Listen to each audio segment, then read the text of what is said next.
This season, Instacart has your back to school. As in, they've got your back to school lunch favorites, like snack packs and fresh fruit. And they've got your back to school supplies, like backpacks, binders, and pencils. And they've got your back when your kid casually tells you they have a huge school project due tomorrow. Let's face it, we were all that kid. So first call your parents to say I'm sorry, and then download the Instacart app to get delivery in as fast as 30 minutes all school year long. Get a $0 delivery fee for your first 3 orders while supplies last. Minimum $10 per order. Additional terms apply. Acast powers the world's best podcasts. Here's a show that we recommend. What is The Briefing Room? It's a behind-the-scenes look at how the criminal justice system works and the lives of the people within that system. If you love true crime, well, these are the real people who do the job every day of making sure justice is served. Hi, I'm Detective Dave. I'm Detective Dan. Together, we have decades of experience in local law enforcement, a profession that we think is often misunderstood. So we're going to explore how to do it right, and we won't shy away from when it's done wrong. These are stories you'll hear nowhere else. Unique, frank, and unvarnished. From the team that brought you Small Town Dicks, this is The Briefing Room. Episode 1 drops on August 30th. We'll meet you in the briefing room. Acast helps creators launch, grow, and monetize their podcasts everywhere. Acast.com.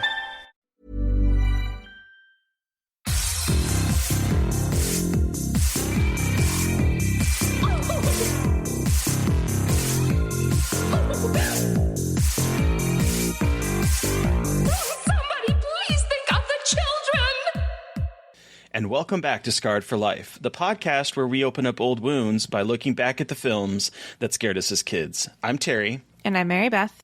And each episode, our special guest brings with them a movie that traumatized them as a child. This week, our guest is another co-founder of Monstrous Femme Films, Hannah May Cummings. Hannah also directed the Giallo-inspired short Fanatico, which is streaming for free on Alter's YouTube channel. Welcome to the show, Hannah. Hi, thank you for having me. Thanks for joining us. We are Thanks for joining so us. excited, especially to talk about this movie that you brought tonight. But before we kind of get to the now, how were you introduced to horror? Oh, God. Well, I was a big Goosebumps fan growing up. I still am. Very that good. that was definitely it. And then I loved like all things Tim Burton, this movie. And my mom was like big with Halloween when I was growing up, so I was just always around all things creepy. But definitely Goosebumps was my gateway horror. The books or the TV show? Both. Or both? Both? Both. But I'm a big fan of the show. I actually for my shorts, I'm very inspired by the Goosebumps TV show and how they structured each episode. Oh, yeah. So that's kind of what we've been trying to do with our films is structure them in that same 20-minute plot structure. So what's the favorite Goosebumps, either episode or book for you? Oh, It Came From Beneath the Sink. I love the really wacky ones. You know the one? I'm trying to think about this one. Yes. What's that one about? It's the sponge under the sink. Yeah. The gruel. It's a sentient sponge. Yeah, I'm trying. Great. Oh, okay. I do remember this cover. Yeah, it was one of the earlier ones, I think, from season 1. And then I really love Attack of the Lawn Gnomes. And, oh God, what's the other one?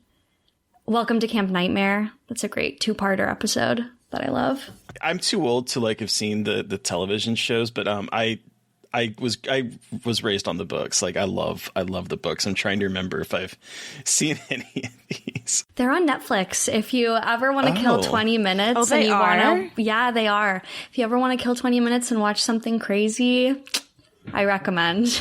Okay, I do remember the book, Welcome to Camp Nightmare. That was one of the earlier ones. That was number 9 in the series. So I do remember reading that one as a kid.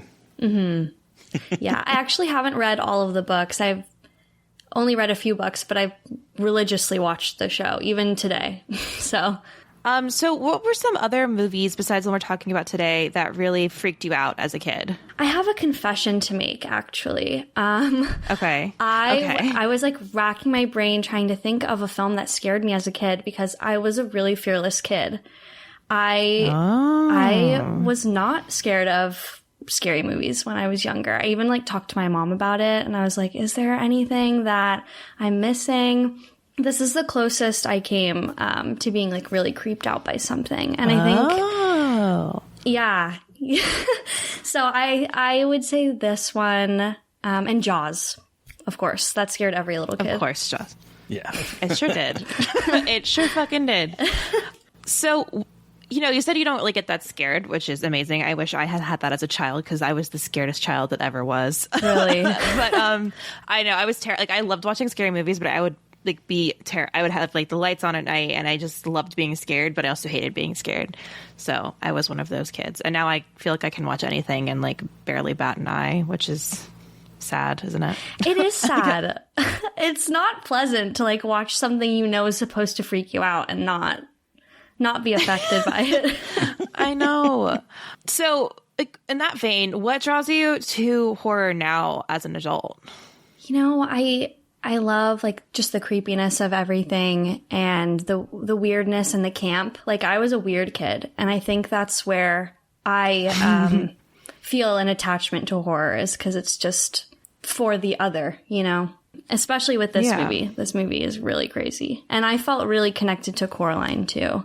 So do you have a favorite movie or a favorite horror movie as an adult? I do. I love Texas Chainsaw Massacre 1974. Hell yeah. And then Wicker Man 1973. Oh, yeah. I love Frankenhooker.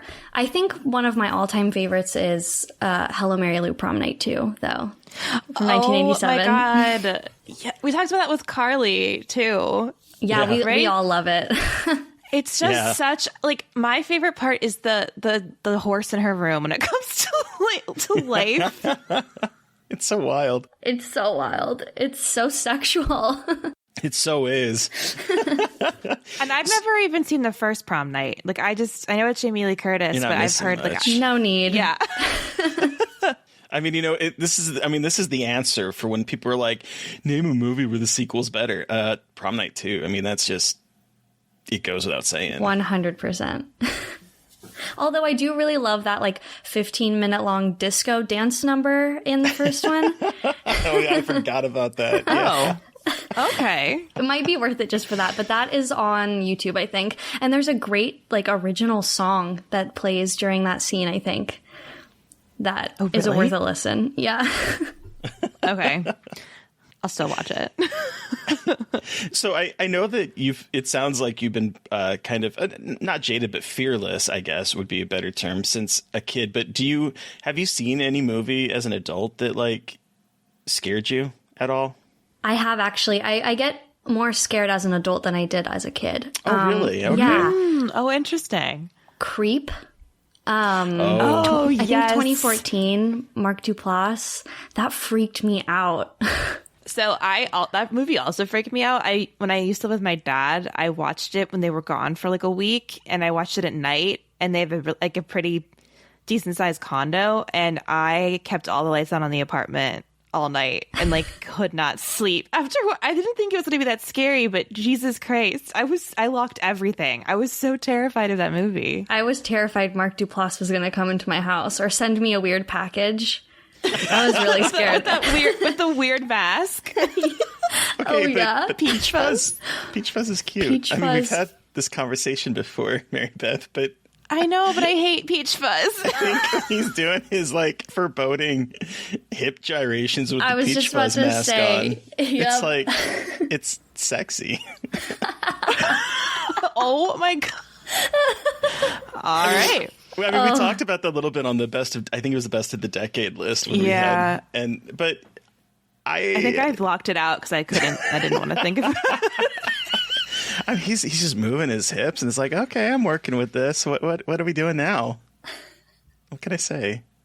I have nothing to say. Oh my God. Nothing to say. I really love that movie. I think it's one of the best.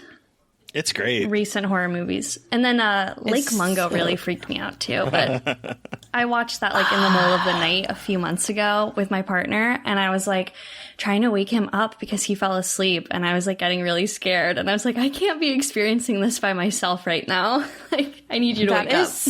Such a good middle of the night movie. I know that's a weird thing to say, but it's like so fucking creepy. Like all the lights are off and it's pitch black. Oh, that's such a good. I might do that tonight. Yeah. Lake Mungo was one of my all-time favorite movies. Really? Well, like, you love found footage, right? Yes. So you said creep and Lake Mungo. I was like, yes, very good. But actually, that ties to our next question. Like, do you have a favorite subgenre within horror that you like prefer or really like to watch? I really like found footage, and I like giallo. Yeah. I cannot wait to talk to you about giallo. Yeah. But found footage is like one of my favorites. I just think it's so, original, and it's really scary because it's so real. Yeah. And it blurs the line of like what's real and what's fake, and that really gets me for sure. Besides Creep, what would be one of your favorites? Blair Witch. That was one of the first horror movies I ever saw, and that really freaked me out, actually. Is fucking creepy. It still creeps me out today, even though you know it's going to happen. It's very good vibes. Absolutely, yeah. I would say like definitely the one subgenre that can scare me is found footage, for sure. Ah, that's music to my ears. Thank you. And what is one of your favorite giallo films? Terry and I have been going on a giallo journey on the podcast, and I've never watched it until like this year. And so I have had a very quick education, and I would like to know your favorite and if I have seen it. Ooh, well, a lot of people dispute whether or not this is a giallo, but Phenomena is my favorite, 100%. We just talked to Keith Thomas, the director of The Vigil, about that movie because that movie scared him as a kid. It's so good. So good. It's the main inspiration for my short. I was going to ask you about that. If it felt like Phenomena when she comes to the school. I was like, this feels just like Phenomena. We even tried to cast an actress that reminded me of a young Jennifer Connelly. I can see that now that you say that. I can definitely see that. Actually, I guess now that we have started talking about Fanatico, can you tell our listeners what your short is about? Yeah, so my short, Fanatico, is a neo-giallo. It's about a Catholic boarding school, and there are these, the students are sex workers at night, and there are these killings that are happening, and this new girl who comes to town who has these like psychic visions has to try to figure out what's going on and figure out who's killing all the girls there. What leapt out to me from the very beginning was the use of colors and the way the opening the sequence is framed. It reminded me a whole lot of, well, giallo, but also of like the grindhouse films of like the 1970s, where it's like a lot of neon and they're in front of like the kind of liquor store, and it's selling like a color and like sex and also death. And so I was kind of curious, what made you decide to make a giallo or an Italian horror inspired short film as the first film for Monstrous Femme Films? Well, first of all, thank you. That's such a compliment. I guess, I was in film school. I was like a sophomore, I think, when I made this, and I hadn't really made anything. Oh my God. Thank you. I hadn't really made anything, and I saw Phenomena. That was the first giallo I ever saw. I saw it in a theater. My partner dragged me to it and was blown away by it, loved it, and was like, I want to make something like this. I want to make something that is stylish and different from what I had seen a lot of my peers making at school. And so we just wanted to do kind of like a love letter to the genre, and we didn't think anything was going to come of it. It was like, basically, it began as an exercise in filmmaking, and it just grew into something so much bigger. But it was definitely just feeling a lack of like style in current horror and wanting to kind of bring that back, but put a modern twist on it, because I mean, as fans of giallo, we can agree that it's very misogynistic most of the time. And I think putting a modern sensibility on a genre that we all really love is an interesting way to like resurrect it. Yeah. It was absolutely gorgeous to watch. And I love the way you used some of like the all of the techniques, but made something that was fresh. You know what I mean? Like it felt like you were taking those conventions and making something, like you said, for now. And it just felt so cool to see that, especially because I don't really think there's any giallos directed by women. Are there? Correct me if I'm wrong, but not that I know of. I don't think so. Thank you so much.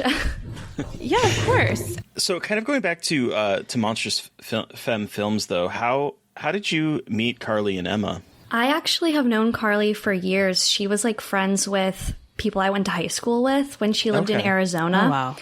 And she moved up to Portland to go to college, and we kind of like reconnected. But yeah, I knew her in high school. Oh, okay. And then she decided she wanted to do film. She wanted to work on Fanatico, and our relationship kind of blossomed from there. We decided we wanted to keep making horror together. And then Emma, I found Emma over Instagram. I really like loved her whole vibe and knew that she had costume experience and a degree in like costume fashion history. And so I asked her to come on to Costume Fanatico, and we just really clicked. We became great friends and decided we wanted to turn this into something bigger, make more films together. That's awesome. That's amazing. And also the costumes in this movie are so good. Like all of like the boot, like the pleather boots and like the beautiful 70s outfits. I like the first character who was murdered in the church. I was like, her outfit is everything, like down to the hat. Oh, thank you. Yeah, we're big like vintage fashion fans. A lot of those costumes are my mom's. She has like a vintage collection. No way. Oh, wow. Yeah. That's so cool. Thank you. So, we've talked about how you got into horror, about your short film, but Hannah, what movie did you bring with you today for us to talk about? Today I have brought Coraline. Yes. I'm so excited to talk about Coraline. So let me just read everyone a quick synopsis if you haven't seen it. So while exploring her new home, a girl named Coraline, voiced by Dakota Fanning, discovers a secret door behind which lies an alternate world that closely mirrors her own, but is actually way better. She rejoices in her discovery until other mother and the rest of her parallel family try to keep her there forever. I love this movie so much. So, Hannah, can you tell us about the first time you saw this movie? I know you said it didn't necessarily scare you, but what parts of it really stood out to you? Like, were there any after effects? Tell us your horror story. So I saw this movie in the theater. It came out in 2009, so how old would I have been? Oh, God, math. I was young. I was a kid, and I saw this with my mom and my sister, and I was one of those kids that like would get really obsessed with a character from a movie and just like want to become them. And I felt really connected to Coraline and just developed like a really unhealthy obsession with this film. I would watch it all the time. My mom made me a Coraline doll, like my very own button-eyed Coraline doll. I wore like a yellow rain jacket everywhere. I don't know, like I just became really obsessed with it. And I love just how weird it is and how it's only rated PG, but it really pushes the envelope of what a PG movie can be. And it sure does. It really does. Okay, jumping into that, though, we have to talk about the actress neighbors downstairs and how they have a whole burlesque routine. Like, that is... I was like, wait, is this movie for children? Like, I have no idea. I know, right? Like, I'd never seen animated tits like that. That was, right? That was like, crazy. Beautiful... Like, what was it? Birth of Venus? The Birth of her Venus. Yeah. Her bedazzled boobs, and she was like playing with them. I was like, what is that? And then Coraline is just like, oh my. And they're definitely lesbians, like 100% lesbian representation. It's canon. Neil himself, or Neil Gaiman, has said multiple times that, yeah, they are a couple. He had based them apparently off of two women that lived, a pair of neighbors he had as a kid, and he didn't realize they were a couple until later in life. And his idea was to make these couples and treat them like as if, you know, the kid, you don't know if they are or not, but they totally are. So, yeah. Aww. That was his goal from the very beginning. That's and that's wholesome. what I love, is that they are canonically queer. It's not like a after effect or something, you know? Definitely. Like, I love it. They're totally gay. I love their creepy like, apartment with their creepy taxidermy dead Scottish terriers on the walls. Oh my God. I used to have a neighbor who had those dogs when I was growing up. Were they taxidermied on the wall? They were not taxidermied, no. Okay. I was going to say, did they get specially knit like wings and little dresses? I don't want to leave this theater scene though, because I don't want to get sidetracked. I love that they are singing a song that is, if you go swimming with bow-legged women, I might steal your weak heart away, is what one of them sings. And then the other one, Miriam Forcible, is saying, but a true ocean goddess must fill out her bodice as she is grabbing her breasts to present on a learning display. And I'm like, how did they get this into a PG movie? Because like they're like wearing gem pasties. Like, I love Laika. Like so this was their first movie, right? Coraline was Laika, the animation studio's first movie. So they have done movies like Paranorman, Kubo and the Two Strings. I think that's all I can remember right now. But their animation style is absolutely ridiculous. Trolls. Oh, yeah. Yeah. Another reason I wanted to pick this is that's a local Portland studio. Oh, really? And I'm from Portland, and Coraline also takes place in Oregon, which is where I live now. So I just thought that was fun. I actually got to go to Laika when I was in high school when they were making box trolls on like a field trip for my film class. And it is no way. So incredible. Like the amount of detail. And it's like a huge studio. It's like a ginormous space. And everybody works out of it. It's in Hillsboro, Oregon. And just walking around seeing like all of the puppets and all of the sets, it was totally surreal. And they're so much bigger than you actually expect. There were like sets that were as big as me. No way. That is amazing. Because like it's just like watching even the opening credits when the other mother is taking the dolls and sewing them so meticulously and putting in the hair on the Coraline doll. Like it's just they're doing that with animation, which I think is absolutely gorgeous. The way that it just feels so real and so beautiful to look at. It's wow. That opening scene is actually quite terrifying. The idea that she is taking this doll that is obviously representative of a human person, and she is slicing up a child's body, pulling out the entrails, aka the cotton, turning the body inside out, and then stuffing them with sawdust, where sawdust is like, if you think about it in the way that it's being represented, it is a waste product made of leftovers of a useful item. So she is taking this body and stuffing it with waste products, and it's obviously supposed to be representative of all the kids that she has killed over the years. Like this is what the vibe is giving from this movie. And the fact that this movie starts off just by opening up this with this scene is amazing, but also like, wow, I'm amazed that this movie kind of got made. There's so much to unpack. There's so much to unpack with this movie. And especially like not knowing when you first see it and you see that scene, not knowing what it means, and then rewatching it after, the story unravels, it's really dark. It's so dark. And I also love that her hands are like these metallic needly type things, but they also kind of remind me of, and I don't know if, I know Mary Beth's seen this movie, I don't know if you have, but the opening to A New Nightmare, to the Wes Craven's New Nightmare on Elm Street film, where like it has like the robotic Freddy hand, like it is giving me that kind of feel to it. And I'm just like, this is really dark. It's true. They are very similar. So I'm curious. I want to know, when you saw this, Mary Beth, did you see it in the theater? How old were you when you saw this? I did. So I was 16 when I saw this. Okay. I was 16. I saw it in the theater with my family. I have two younger brothers. One brother is only 2 years younger than me, and the other one is 9 years younger than me. So he would have been 8. No, Math. not 8. Math hard. How old is he now? He was 7. Got it. I got there. I made it happen. This is why I am a writer and not in any kind of technical field. That was embarrassing how long that took me. But anyway, because my brother was so much younger than me, like it was always like, oh, we have to go see a movie that's good for Tommy. So I got to see a lot of those movies in theaters.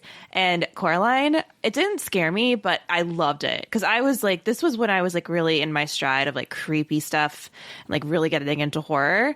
And so this was just like exactly what I wanted. And it was, I don't even remember my brother being that scared of it. I think we just had a really good time because it was so pretty to look at. But there are a couple scenes that we'll talk about that like were cemented in my mind. Like the one that I really always think about and hear the music all the time is when she goes to the dancing mouse circus in the other world with Bobinsky. Mr. Bobinsky. NYB. Mr. Bobinsky freaked me out both in the real world and the other world. Like his proportions and his way of moving were just his belly is just wrong. The way it moves. Right? Like the giant belly and the very skinny legs and like the way he just throws himself around. Like he is burned into my brain. And his blue skin. Oh, like I know. He looks like Skeeter from Doug if he was like stretched out and got really old. You guys remember Skeeter from Doug? Did either of you watch Doug? Yeah. Okay. What's Doug? It's an animated show from Nickelodeon from like the 90s, early 2000s. Yeah, no. Sorry, Terry. Not familiar. I don't know her. But you don't know her. No. But the scene when the mice come out and bounce around and play the music, for some reason, I don't even think it scared me, but that song and that scene are like the first thing I think about when I think about Coraline. The music is really great in this film. All of the little jingles that the dad sings, and the music is really pretty. It reminds me of Joanna Newsom, if you've ever listened to her. Like very like beautiful. It sounded like a harp, like very like simple notes on a string, like some kind of string instrument, and then like the kind of fairy-like voice in the background singing in a different language. And those are my favorite songs. But then also when she's walking down to the well at the end, when she's like singing to herself, like I bring you cups of something, I bring you cups of ice, and it's just like porridge, ice cream. Yeah, that's right. That's right. What I'm gathering is that this movie didn't scare either of you, and I can't say that when I first saw it that it scared me, but I do think Neil Gaiman had said that his book and the story of it seems to scare adults more than it scares kids, and you know. My introduction to Coraline was through, I was obsessed with Neil Gaiman as a writer ever since I read a book that he had co-wrote with Terry Pratchett called Good Omens. Yeah. And then I fell completely head over heels with him when I read Neverwhere, which is one of my favorite books that I've read. And I remember hunting down and reading anything that Neil Gaiman had written. And so I picked up this book, Coraline, and I was like, it came out, I think, in like 2002. I think I probably read it in either 2002 or 2003. So it's probably like, I don't know, early 20s at the very least. And I remember thinking, okay, I'm going to read this because I'm a completionist, but it's a kid's book. And yet I was so obsessed with this book when I read it. Because I just, it was like firing on all cylinders for me. I loved it so much. So I was so excited when the movie came out. I remember seeing it open night, and it brought me back to that feeling of being a kid in the 80s watching the sort of older movies that felt a little bit more dangerous than a lot of kids movies seem to be in the late 90s, early 2000s. So like, I think this movie is grand, and I loved that it was, I think it was getting away with more things simply because it was animated, Vice being like real. But it brought me back to that feeling. For sure. And like you said, watching it now as an adult, I actually like her parents are terrible. Like her parents are like, leave me alone, don't talk to me. But I also felt like identified with that a little bit because I think when I was younger, I was like, I'll never be like that. I'll never be so busy and tired. And lo and behold, here I am, busy and tired, but with no children. So it's interesting watching it now and kind of empathizing for where the adults might be coming from and the guilt they have from working too much. So that made me a little sad. Absolutely. Like the film starts with the parents as kind of the villains. And you're supposed to really, not like them. And then you realize they're human. And we all grow up to be like that one day.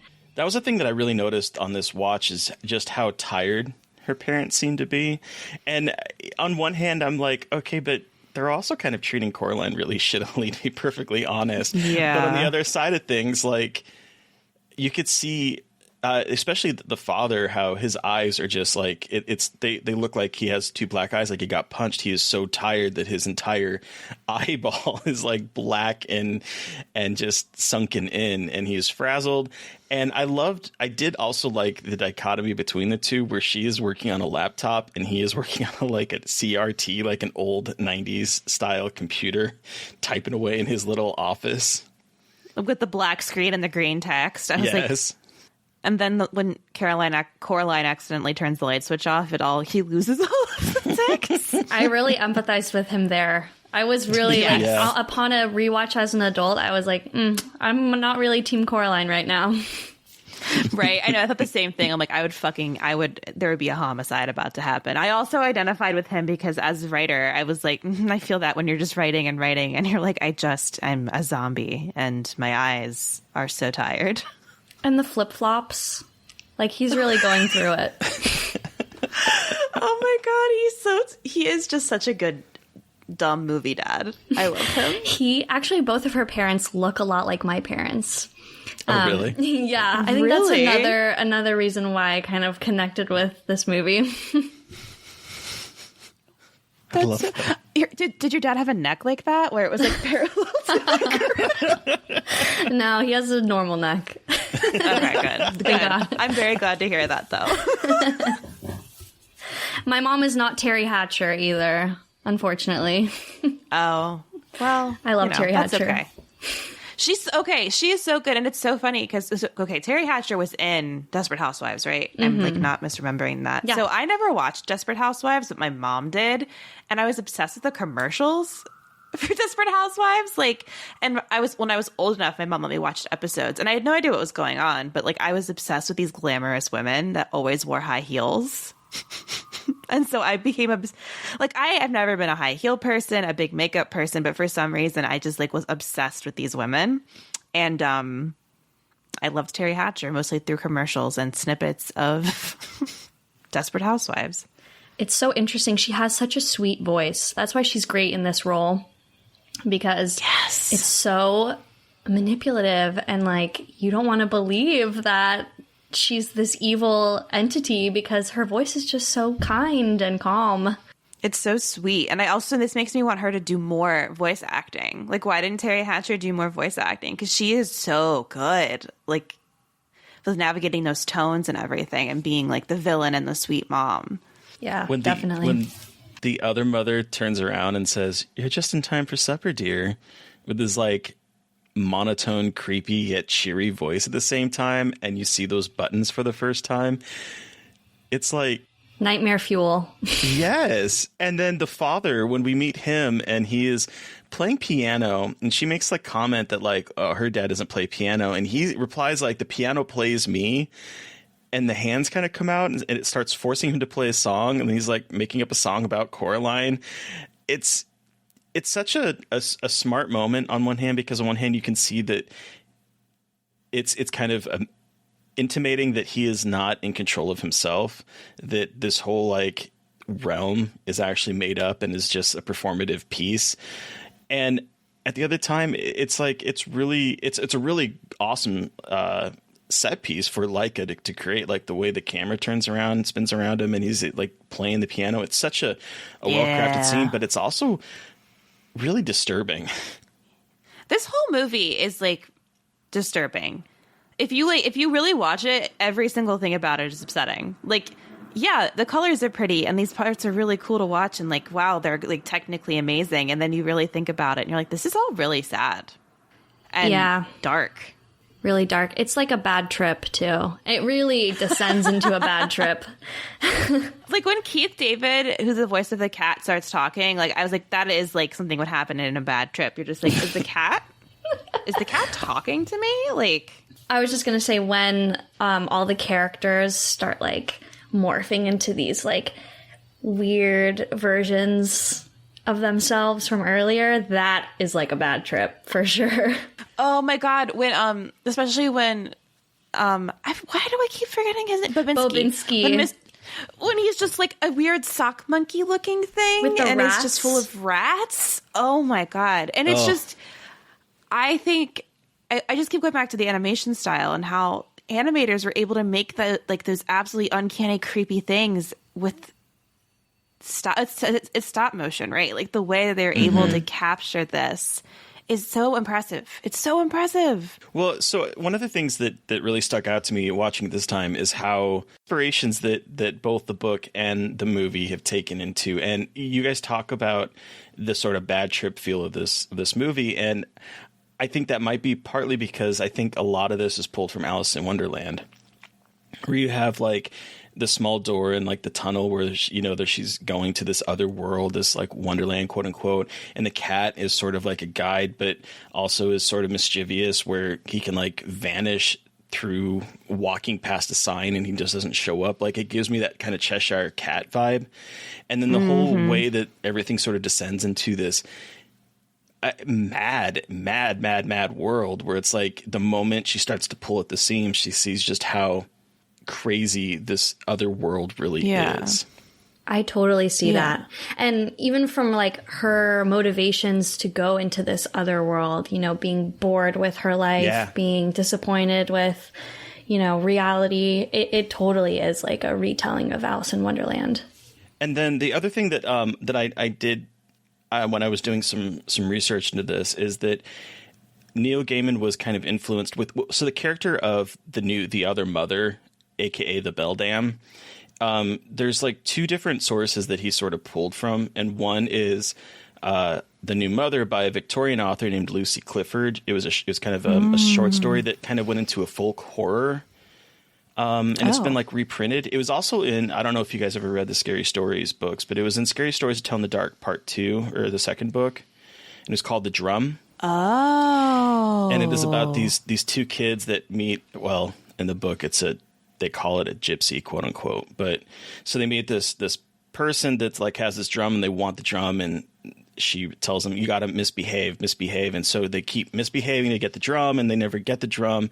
And the mother is basically saying, if you don't stop this, you're going to have a new mother who has a glass eye and a wooden tail. But in the tail, after they've really been horrible, the new mother comes to the house. And so like that was the kind of inspiration. That's right. Partly for the other mother. But then I also was like, I'm an English nerd. And so I got to bring it back all the way back to John Keats, who wrote Just kidding. Mary Beth. I'm sorry. I was an English major too, and I just hated John Keats. I didn't hate John Keats. I hated the person who taught me John Keats. I will not blame John Keats. I will blame the person who taught me about John Keats. How about that? Okay. There we go. I'll take that. But one of his most famous poems was La Belle Dame Sans Mercy, the beautiful lady without mercy. And it's kind of where the Belle Dame comes from. So in this poem, it's about this knight that meets this fairy child, and they sort of like woo each other. And there's a lot of language in it that could be really sexual. And she ends up bringing him to this knotty hill and makes him fall asleep. And then when he's dreaming, he has this like dream, and it's such a vivid imagery of death pale knights and kings and princes, and their lips are starved, and they whisper a horrid warning about how like she has you in her thrall, and he wakes up on this like cold hill, and he's alone and pale, and it almost seems as if like he meets someone that entices him and then eats him from the inside is kind of the feeling that this poem gives. And I think you can really see that in The Other Mother. Huh. That is very true. He is getting warned. She is getting warned by so many people, like, hey, don't. The other thing that I kind of wanted that like this brought up in my mind was that poem inspired a lot of artists to create visual representations of this knight and this like otherworldly woman. And it became an early example of 19th century femme fatale iconography as her being potentially one of the first, at least, English forms of the femme fatale in like English poems. And it like created the 19th century ideal of it. And I think you can, I'm curious what you guys think about looking at The Other Mother as a potential femme fatale. Ooh, see, I was thinking about this, and I didn't read her as a femme fatale at all, because I feel like with femme fatales, it has a lot to do with like sexual romantic attraction and how she like the femme fatale manipulates that to get her way. And in this one, it feels it's more of a motherly love and wanting to covet children for that kind of love rather than romantic love. Okay, but maybe it could be an interesting discussion about like femme fatale and motherhood, but I didn't read her as one at all. I was just thinking of the way that she uses enchanting abilities to entice people. I mean, granted, it's a quote unquote daughter, even though she isn't really a daughter. But the idea that like she presents this put together form on the outside that's like alluring, and in this particular case is sort of like a familial alluring, but is actually leading Coraline into a trap. I would say you could argue that because, I mean, she's putting on a front. She's wearing a disguise of kind of a femme fatale figure, when underneath she's just like this ugly old witch bug woman. So I think that, I mean, you could definitely argue that in her facade for sure. Yeah, because I do think that you're right, Mary Beth, that when we think about like the femme fatale, it's usually a sexual thing, or it's usually like the woman that like ends up betraying our lead like male because he's fallen to her feminine wiles. But like, I don't know. I think it's interesting to think of a different representation of that trope. Huh. That's so interesting. I never would have ever thought that. Huh. Cool. But then we also have the ghosts. Can we talk about those ghosts? Oh, yes. Those very sad ghosts. So tragic. When she finds this really horrific room that is like so devoid of anything except like a wire rim bed that doesn't even have like a mattress on it. And these ghosts are like people that she has killed. Well, and they're just stuck in this room that is so opposite of what the rest of the house is. Like the rest of the house is in this other world is so put together. It's so nice. Everything is so happy. Like I love the small details about there's a painting in the real world where a kid has like lost his ice cream cone. It's splat on the ground, but in the other world he's like licking it up and eating it. Like everything is so happy. And then you have this one little room where these poor little ghosts are huddled under a cover on this wireframe bed. It's so sad. Well, and like they say that they live with her forever, and then they ate them. She ate them up. They ate their lives up. And I was like, what the fuck does that even look like? Like that was what was horrifying watching it this time, just thinking about like, what does that mean to eat your lives up? It's not that she ate us. She ate up our lives, which is so much more grotesque sounding to me. Like it's more than just, she just ate a bunch of kids. Like she ate their being. Out. It's like that image in the opening of the movie where she's cutting open the doll and pulling out their insides, what makes them, and filling them with sawdust. And so I know that the landlord, it's her sister disappeared. So why did she let Coraline move in? Did she not know? Did her parents? This is a very dumb, like, that does not matter to the plot. But I remember YB saying like, oh, I don't think she knew. Okay. Because at the end, Coraline she's like, oh, I have so much to tell you when she meets Wybie's grandmother. Okay. So I think she is like giving her the closure. True. That she didn't have, you know? I think that's such an interesting part of the film, though, having Wybie's grandmother grown up. Yeah. And have been the twin of this ghost girl. That's what makes it feel really, you know, sad and wrong and disturbing for a child's movie. Well, and like she kept it. She kept this apartment building and is renting it out and like is just in the shadow of where her sister disappeared. It's so sad. Yeah. And also, it's really sad. what I will say is also sad is Wybie, because his name is Wybie because his name is Wyborn, and that I know. Why were you born? That's literally the meanest. And then she does Coraline's the meanest thing. Coraline's such a bitch. Like I love. She just really like, is. why we love her. We love but her. Yeah, she's a bitch. Oh yeah, like she's a badass. But why were you born? The way she asked that question. Oh my god, it's just. And I don't know if I ever really thought about it, but like being called "Why were you born?" It's just like wow, that poor kid is just set up for failure for the rest of his life. Like he is just constantly reminded. I dig the names in this movie too.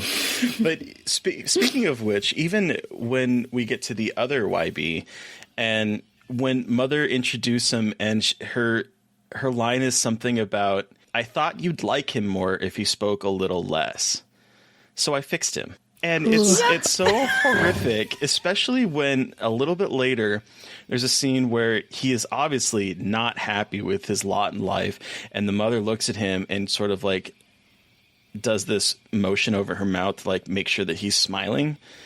And in the next scene we see him in, his face has been stitched open so that he is smiling, and it's through his skin, through his cheek. There's a little puncture mark through it that is holding up his mouth in a facsimile of a smile.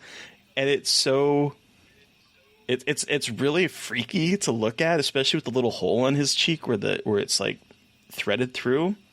Mm-hmm. But it's also so incredibly sad. I mean, just continuing with that idea of sadness, like his character is just in both. He does not have a good lot in life in either world.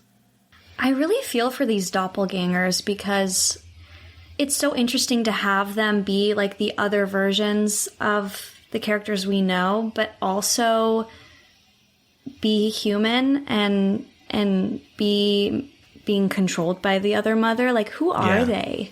I don't.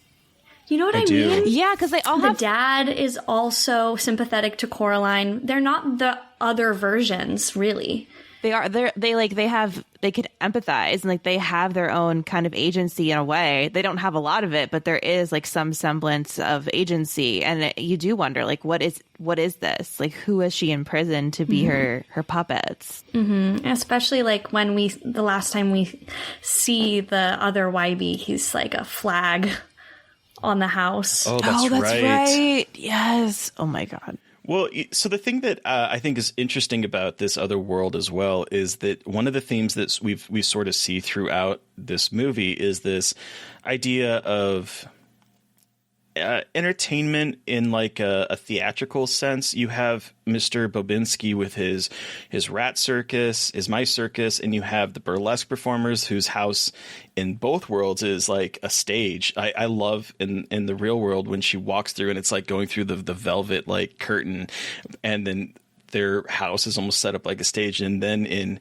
the other world, it is a complete and utter theater. But that is what this world is. This other world, it's like a theater. It's all of these characters that are there to distract you, to entertain you, to basically like lull you into a safe sense of like, this is just entertainment. This is just, fun. But behind the scenes, it's not. I mean, the world is literally made up. Like, I love that scene towards the end where everything starts to unravel, and it's like, it's a facade. It's like going to Disney World. Yeah. And like it looks pretty on the outside, but behind it is just a lot of gears and everything, keeping everything working. Ooh, Disney World now feels very scary. The other thing that I noticed this time is the food. Because the food in the real world is so gross. When her dad cooks. Your dad cooks and I clean. And you stay out of the way. It's charred. It's a vegetable, and she's like, it looks like slime. It's so gross looking. But then in the other world, it's like, it's pizzas and cupcakes and mango milkshakes. I've never had a mango milkshake. I know, I kind of wanted one though. Okay, next time, if you ever go to an Indian restaurant, have you ever had mango lassi? Oh my God. Okay. Next time you go to an Indian restaurant, order mango lassi. It is a mango milkshake, and it is one of the most delicious things on this planet. Oh, okay. So it does exist. They're not. I was like, I have never heard of that. It does exist, and it is delicious. And now I really want a mango lassi. But yes, they do exist. I don't know. Are you a cat owner at all, Hannah? I am. I love cats. The scene where Cat is sitting on her chest and like just batting her face to like wake her up and purring. I was like, okay, whoever did this scene has had a pet, because I don't know if you guys have ever had that experience, but I have had a 25-pound cat sitting on my chest just going and waking you up at like 3 a.m. My cat does that. My big boy, he's 12, and everybody, he weighs 17 pounds now. The vet has told us that he needs to lose some weight. He thinks he's tiny and loves to either like step on your stomach and just purr on your chest, or he wraps his head around wraps his body around your head when you're sleeping and will just purr right in your ear. And it's so cute. It's so annoying, but it's so cute. He pats your nose. Hey, you. Pay attention to me. So that mine don't pat my nose, thankfully. Oh, mine did. One time, though, Tiramisu, my kitten, woke me up by running full force right into my face. And even though she's only 5 pounds, having a cat running that fast, parkouring off of your jaw when you're dead asleep, not my favorite way to wake up. Oh my God. I love cats. Me and Carly both have cats. And they fight all the time, running all around our house. It's cute, like they're funny. Are they babies? No, they're like 3. Oh, so they're just having a good time. Oh, I love cats. They're just vibing. Just vibing. When I had 2 cats, I had my 25-pound one would chase my like 6-pound one around the house at 3 a.m. and use my chest as a bouncing board. So you'd get this like 6-pound cat leaping off of you, and then like 2 seconds later, here comes the 25-pounder just barreling into you. I forgot that you had a 25-pound cat. Yeah, she's a Maine Coon. She was huge. Maine Coon? She was a big kitty. Wow. So back to the movie, though. Cats only. Only talk about cats. I want to talk about Henry Selick. Okay. The director. I feel he has gotten a raw deal through his career, because most people, when they think of The Nightmare Before Christmas, think of Tim Burton, and he was the director of that movie. Henry Selick directed that movie. And I think probably people that write about or talk about or know about film know that, but like most people do not know that he was the director of Tim Burton's Nightmare Before Christmas. Wait, what? Yeah. What? It's not a Tim Burton film. He wrote it. Well, then, but it's a Henry Selick film.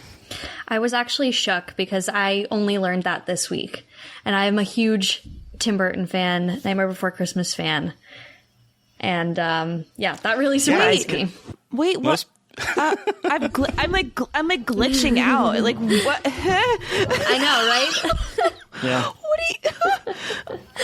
Our life is a lie. Everything we know. Yeah, because Tim Burton's name is on it. It's Tim Burton's Nightmare Before Christmas, and normally, if that person's name is in front, they're the director. But no, Henry Selick directed The Nightmare Before Christmas, and I don't think he gets the credit that he is due for making these fantastic stop motion animation movies. Because then he went on to do James and the Giant Peach. Oh yes. That's one that freaked me out as a kid, and I hadn't thought about until just now. Yeah, that one's freaky. Weird. He's also doing something called Wendell and Wild. That's a stop motion that's shooting here. I think Jordan Peele. Oh yeah, it's a Key and Peele stop motion horror film that he's directing. The synopsis is 2 demon brothers face off against a nun and a pair of goth teens in order to earn their way out of hell. Holy shit! That sounds right up my alley. Like everything I've ever wanted. That is so. I like to see Jordan Peele working with Keegan-Michael Key again. That's and on nice. a horror thing, that'll be. Wait, that makes me so sad that he's the director and it's all given to Tim Burton. I'm actually very mad. Yeah. Sorry. This is like a very my world has been turned upside down right now. Well, people just assume because Tim Burton's name's attached to it and it's totally like Tim Burton's style, but like, yeah, he directed it. I would be so fucking angry. Right? I would be so fucking angry. I mean, I guess he still got the money from it, but if everyone's like, oh, it's Tim Burton, I'd be like, okay, well, wow. Anyway, we can move on now. I wonder if like directing stop motion is like kind of a niche thing that I don't know. I wonder why Tim Burton didn't direct it. But I wonder if it's because it was animated. Because he did Frankenweenie. Yeah, but he did Frankenweenie after, right? Mm-hmm. Yeah, Frankenweenie. But Frankenweenie was a short before, like on one of his first movies. It was a short. Yeah, but I think it was a live action short though. Okay. The other one I was thinking of was Corpse Bride, but I looked it up on Letterboxd because I was like, the Corpse Bride is that way. It was directed by Tim Burton and Mike Johnson, so I wonder if like Mike Johnson had something to do with the more of the animation stuff. And also that was also a Laika contract film. So it wasn't like a Laika film, but they did do contract work on it. Oh, okay. Because I was thinking about that today, because Corpse Bride was another one of my favorites. Like, I love that movie so much. Like, I wanted to be the dead girl. I don't know what that means, but anyway. But I loved this movie so fucking much, and I thought about it as Laika, so that makes sense.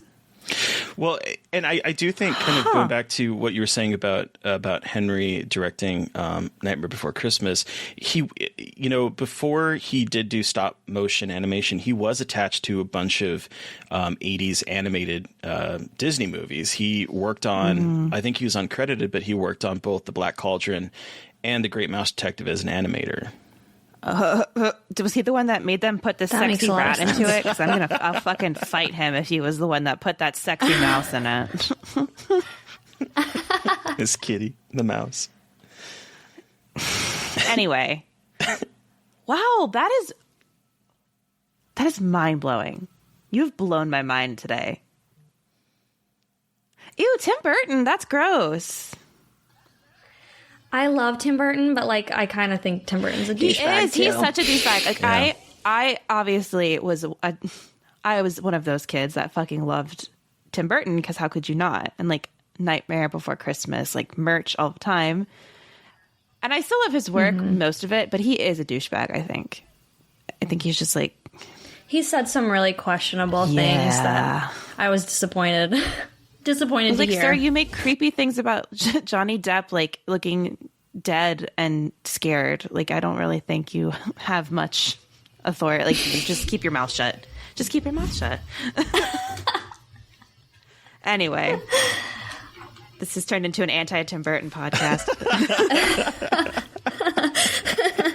We should have known back from The Night Before Christmas.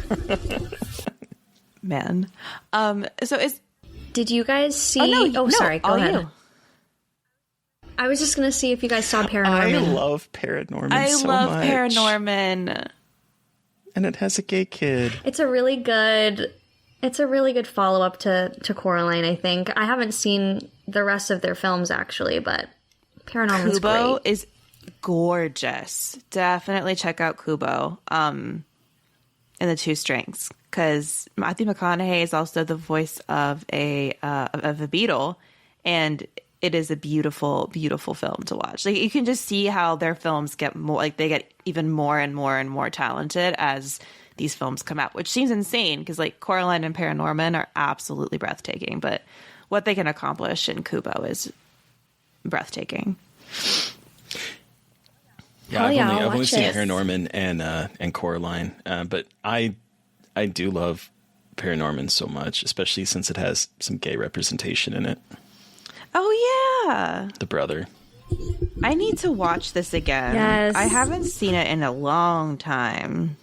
I just love like the Halloween, like kind of Salem vibes. Yeah. That's what I love about this too, is I love the way it looks. I just love the kind of gothic Victorian feel of everything that has to do with the house and the garden. I love the garden in both worlds. The one where it's both like dying and the one where it's like refreshed and there's like heart vines and snapdragons that are really snapdragons. Like I love both representations of that garden. Like the attention to detail is just so impressive. Yeah. And I especially love kind of bringing it back to the Scotch Terriers. I love the scene where the audience, it's kind of freaky, but the entire audience is full of these dogs that are just like barking their approval at the stage. It's both like really funny and kind of cute, but also like surreally horrific. Just imagining an audience full of dogs giving like a standing barkfation. That would be truly terrifying if it really happened. Like if you really witnessed that. Would it be? I would be scared. Bats. Well, okay, that part where they turn into bats is freaky. That is not something that I would like to see. Before we do end, though, I'm kind of amazed that we haven't really talked about the scariest, for me, scene where the mother is talking about how, well, this could be forever. You could stay with us forever. There's just one tiny thing you have to do. And then there's a box with 2 button eyes and a spool of thread. And the implications... Like in a little beautiful, like a beautifully wrapped box. Yes. And the obvious, I mean, it's not even implications, but the implications of what has to be done when you really think about it is really horrific. I think it's the most terrifying moment of the movie for me. Tear out your eyes, girl. It's fine. It's so sharp, it won't even hurt, the father says. Then she hits him. And they're so, like, both of the voice actors are just so good at sounding friendly and, like, really manipulative. Right? You want to believe Black is them. traditional, but if you prefer vermilion, we have other colors. Just no. And like it is such like a nonchalant part too. Like, there's so many other scenes of like that are like grandiose and like a spectacle, and in that one it's just a very simple at the dinner table sliding her a little present. It looks like all the other presents they've given her, and it's just two beautiful shiny black eyes. It's great. Just put them on. Just slip those right in your eye hole right there. It's right? fine. And it's like it's not even just like you're putting them on, like just popping them on there. Like you are sewing your eyes shut. That's some hostile shit right there. It really is. The implied body horror in this movie is something else. Well, especially as the Beldame's body changes and how she like is morphing from, a mom into this needly spider creature. And it's like, so it's gradual too, the way like she starts kind of getting pointier and pointier. And then her face I was kind of cracks. confused what she was, because there's a web. She feels a little spiderish, but she also kind of reminds me a little bit of like a praying mantis. And so I was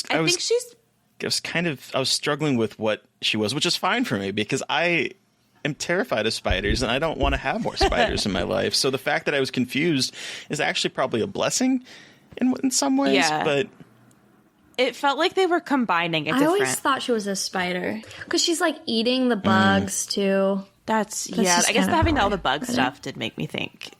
The body horror point you just made is great. Also, the women downstairs, Miss Forcible and Miss Fink, when they are like, their bodies are like combined into like some hard candy. Yes. Oh my God. That's very body horror. Their arms are entwined. And then I guess Mr. Bobinski has rats. Like his body has just like melted away, I guess. Ugh. Well, and like when the cat, kills the mouse for the first time and it's revealed to actually be this large, ugly rat that is full of sawdust. Like it continues that theme of like what are these people and what will end up to Coraline's body if she were to stay here. You know what I mean? Like that is the implication that I think they can get away with because A, it's animated, and B, it's more implied than specific, but it's still, I think, really it adds this idea of actual physical stakes to this movie that I don't think a lot of animation, or I guess kids movies from this time really had. I mean, if you compare it to like Goosebumps, the Goosebumps movie, or like to House with the Clock on the Walls a little, later, like the 2000s, I don't feel like they have as much. They feel a little bit more cartoony in being realistic than the stakes of this movie are kind of implying. You know what I mean? Yeah. Mm-hmm. And then the cat, she wants something to love, something that isn't her. Or maybe she just loved to eat. Same. I mean, like, just kidding. Sort of. Do we want to wrap up and give us a rating out of 5, everybody? Sounds good to me. All right, Terry. How many taxidermied Scottish Terriers out of 5 do you give Coraline? Oh, there's so many of them in this movie. But I am going to pick, out of the many taxidermied Scottish Terriers that are in this movie, I'm going to pick 4.5 of them, because I do think that this movie, Coraline, brings danger back to family horror in the early 2000s in ways that I don't think necessarily existed in a lot of kids horror that I remember from this time period. And it brought me back to the late 80s, early 90s, where I would watch a lot of movies that were, when I was a kid, for kids, but didn't insult kids' intelligence. They were surreal and scary, like The Labyrinth and movies of that ilk. It kind of brought me back to that feeling. And I do think because this movie has actual stakes and a lot of implied violence, that it feels a little bit more grown up than a lot of kids' movies usually do. And I think this movie is great to watch as an adult. I don't think it loses any of its edge. In some ways, I think it gains more of an edge. And I think it's a really great adaptation of a really good children's book. So yeah, I'm going to cut one of those taxidermied Scottish Terriers in half and give it 4.5. What about you, Mary Beth? Talk about body horror. What a weird thing to think about and to say. So I'm actually going to give it 5 taxidermied Scottish Terriers, because I just rewatching it, I just fell in love with it all over again, and I just was in awe of what the visual experience is, how complex the story is, and how much I still love it, even being one of the adults now, not Coraline's age. It was like this beautiful piece of nostalgia and also just a beautiful piece of art that reminds me why I love movies so much. So I'm going to give it 5. Yeah. So Hannah, you have the final word. How many taxidermied Scottish Terriers out of 5 do you give Coraline? Well, I love what both of you said. I really think it pushes what kids horror can be. And Terry, what you said about, children's intelligence and bringing fear back to family horror, that really resonates with me. And Mary Beth, what you said about the visual experience, like the artistry, the detail, the originality. I just think this is an iconic piece of art that children are going to be watching for many years. And I would give it 5 taxidermied Scottish Terriers out of 5. I love that. Yeah. Yay. Well, thank you so much, Hannah, for joining us to talk about Coraline. Where can our listeners find you, and what do you have coming up that you can share? So you can find all of us and all of our work at www.monstrousfemmefilms.com. And I am on Instagram and Twitter at Hannah May Films. And coming up, I have a summer camp creature featurette called Camp Calypso that I wrote and co-directed with Carly Boone. That should be being released online in spring, summer. And then I have another film that I'm working on, just finished the script for. It's a 70s prom night pro-choice body horror short film called Baby Fever that I hope to be able to make sometime this year. Yeah. Like all of your movies just speak my language so much. Like they are just so good. Aww. Immaculate vibes. So listeners, you've heard from us. We want to hear from you. What was your experience with Coraline? You can send us an email at scarredforlifepodcast@gmail.com, or you can reach out to us directly on Twitter. I am at MB McAndrews. And I'm at Gaily Dreadful. And of course, make sure to follow the podcast on Twitter at Scarred Podcast. And don't forget to review, rate, and subscribe. Thank you to Eric Power for our artwork. Thank you to Sean Keller for our music. Thank you, everyone, for listening. Stay safe out there, but most importantly, stay creepy. And until next time.